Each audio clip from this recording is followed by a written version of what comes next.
Welcome to KRK சமையல். இன்னைக்கு முருங்கைக்காய் குழம்பு எப்படி பண்ண போறதுன்னு பார்க்க போறோம்.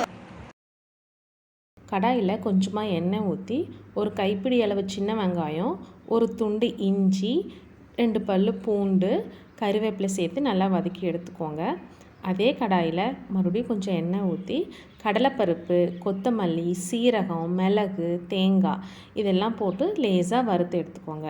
குழம்புக்கு தேவையான மசாலா ரெடி ஆயிடுச்சு. இதை தனியாக ஃபைன் பேஸ்ட்டாக அரைச்சி வச்சுக்கோங்க. இப்போ குழம்பு செய்ய ஸ்டார்ட் பண்ணலாம்.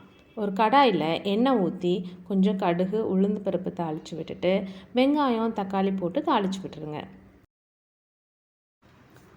கொஞ்சமாக உப்பு சேர்த்துக்கிட்டால் தக்காளி வேகமாக வதங்கி வந்துடும். இது கூட கருவேப்பிலை, மஞ்சத்தூள் சேர்த்து லேசாக வதக்கி விடுங்க. இது கூட ஏற்கனவே கட் பண்ணி வச்ச முருங்கைக்காய் சேர்த்து வதக்கி விடுங்க. கொஞ்சமாக உப்பு, தண்ணி சேர்த்து நல்லா வேக வைங்க.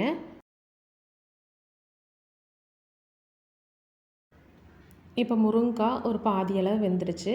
இப்போது கொஞ்சமாக புளி தண்ணி சேர்த்துக்கிட்டு அப்போ ஏற்கனவே நம்ம அரைச்சி வச்சிருந்த மசாலா இருக்குது இல்லைங்களா, அதையும் சேர்ந்து கலந்து விடுங்க. இந்த ஸ்டேஜிலேயே குழம்புக்கு தேவையான அளவு மிளகாய்த்தூள் சேர்த்து அந்த மசாலாவோடு சேர்ந்து ஒரு வதக்கி விடுங்க.